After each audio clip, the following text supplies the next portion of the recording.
Hello, you're watching World Talks on TVP World. My name is Sasha Farbach. Washington's new national security strategy has landed uneasily in Europe, stirring concern over its implications and urgency over its demands. Now, with the United States signaling limits on NATO's enlargement, pressing Europe to assume far greater responsibility and anchoring much of its security posture in efforts to avoid escalation with Russia, the impact is being felt more acutely in the countries closer to the war. At the center of this strategic shift is Ukraine, whose survival depends on the credibility of Western guarantees. Joining us now to discuss what this means for NATO and for Ukraine's future is Piotr Kashuvara, president of the UA Future Foundation. Good to have you back on TVP World. Good morning. Good morning. Thank you very much for the invitation. Piotr, let's get first your opinion in terms of many of these words and lines in this document certainly have people worried, allies in Europe worried, Ukraine worried. How is it being received in Kiev?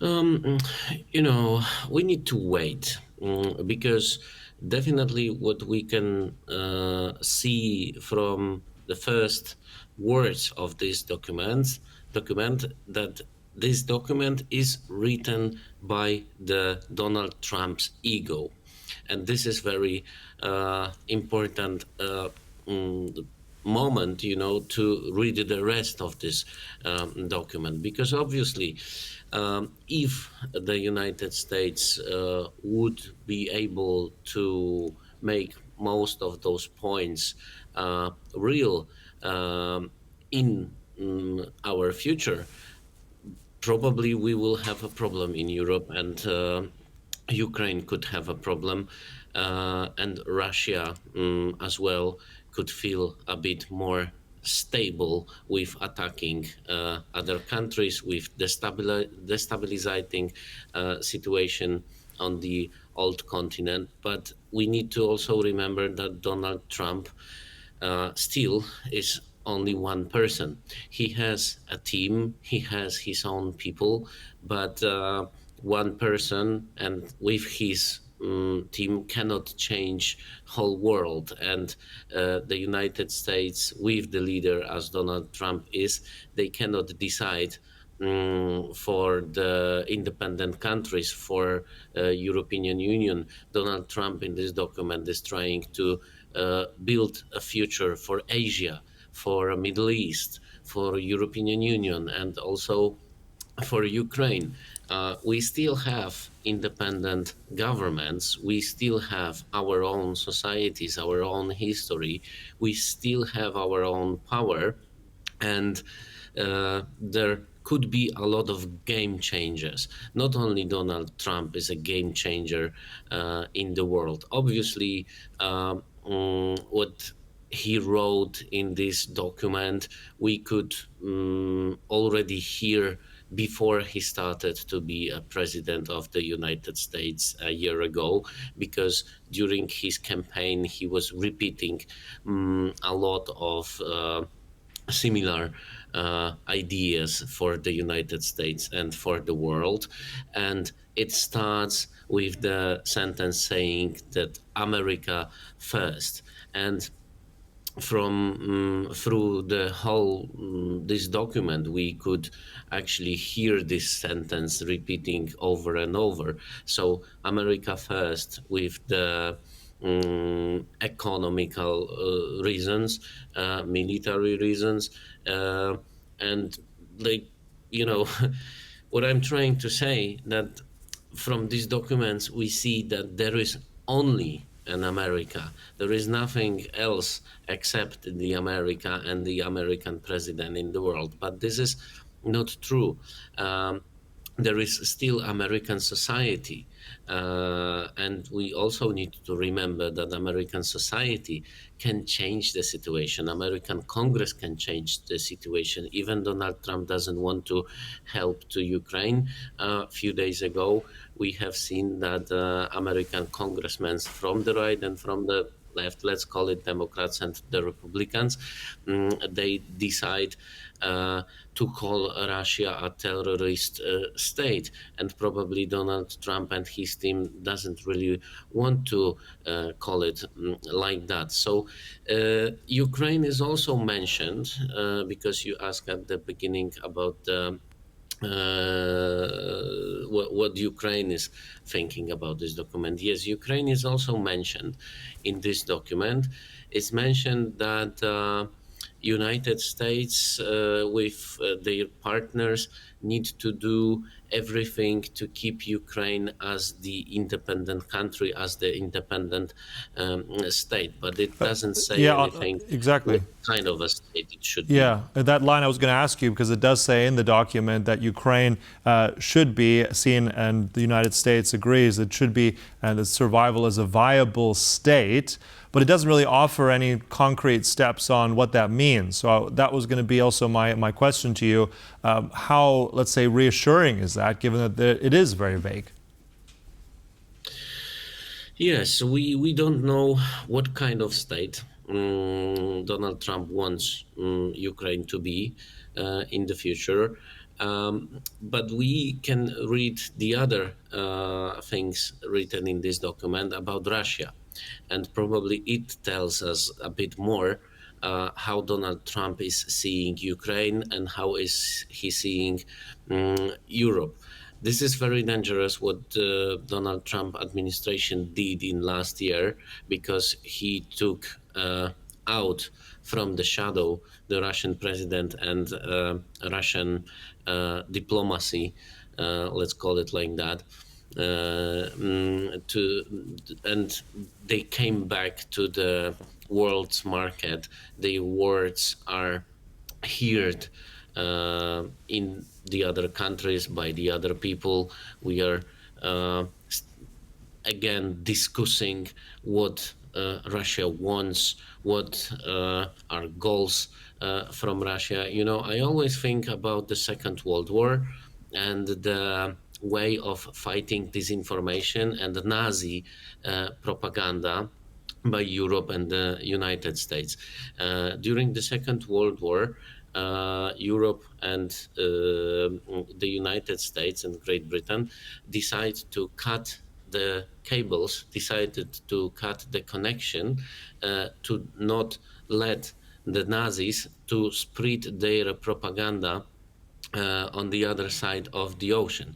And Donald Trump, by writing this document and by all his moves that he is taking in last year, he is actually putting, this cable back together and letting Vladimir Putin to spread his propaganda and taking, as I said before, taking him out from the shadow. Russia, in this document, sounds to be like a new partner for the United States, and the United States are not allowing, Europe to argue with Russia. Donald Trump and his administration would love to see Europe and Russia cooperating, and they also see Ukraine cooperating in this, weird, a bit weird system Let me jump in as on that, well. Piotr, because So you mentioned Europe. I want to also go in that a little bit further. In that same document, it also says that, as you said, rightly so, there's no mention of adversary of Russia. In fact, it criticizes the Europeans for their, quote, unrealistic expectations of Ukraine. Let's talk about the future for a moment. We know that on Monday, we have Keir Starmer hosting Chancellor Merz of Germany. You'll have Zelensky also in London. This kind of gathering now following this again, I mean, with everything else that's going on, what do you think? Any particular outcomes? Will this strengthen again this cause of Ukraine with the Europeans? Or is it just going to be something going through the motions? What do you expect on Monday? it's very hard to expect anything, as we already noticed in last year and in last week. in last weeks as well. We've been expecting the war to be over already like several times, but nothing happened. So now I see that we are getting closer and closer to another wrong turn or another dead end. I don't really see the opportunity, the possibility to end this war, because Russia doesn't want to end this war, and Ukraine cannot allow Russia to end the war on the conditions that Putin wants to end it up, because it will never stop the military actions in future. If Putin will take Donbas now, the global leaders and Ukraine are discussing the territory issues about Ukraine. What will happen with Donbas? What will happen with the frozen Russian money? What will happen with the sanctions, for example, on Russia? So let's try to imagine this scenario that Ukraine is losing Donbas.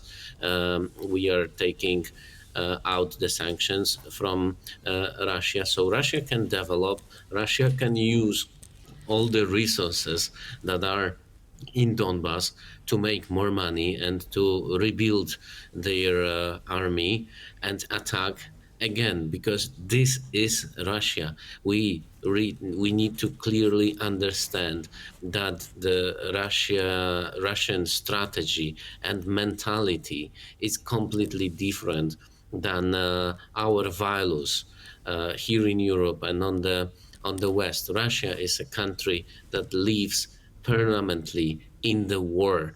They cannot live in the democracy, in the multi-voice world. So whatever Europe will decide, whatever Ukraine will decide, whatever Donald Trump's team will say in next following days, still Putin has a cards. Let's use these words as well. Putin has a cards to end this war or to continue this war. And the situation at the front line right now shows us that there is no reason for Putin to end up this war, but there is a lot of reasons for Europe and the United States to still support Ukraine and don't let Putin to go forward and get closer to the European Union borders. And I just want to ask you just very briefly at the end, with this document, what we just discussed, the wording in there, not listing Russia as an adversary, very much being critical of the Europeans, does this document embolden Vladimir Putin to do more, to act more aggressively? Peskov, the spokesperson of the Kremlin, has already praised some of this policy. Does this embolden Putin? Just close before we close. You know, maybe it doesn't tell Putin that he can fight and he can attack anyone he wants, but it definitely shows Putin that he can do whatever he wants and nobody will take any action, because everyone is afraid of him. And that was probably a goal for Putin for a long time, to feel as a person that everyone is afraid of. And being an emperor, and these documents is showing Russia that they don't have to think about Europe, they don't have to think about anything else. They can do whatever they want and nobody will punish them for any action. All right, so sobering words there that I'm sure we'll be digesting and analyzing over the next few days ahead. Look, thanks so much again. Really appreciate your insights. As always here, Piotr Kashuvara, thank you. Thank you very much. And thank you for watching World Talks. We'll stay right here on TVP World for more. Goodbye.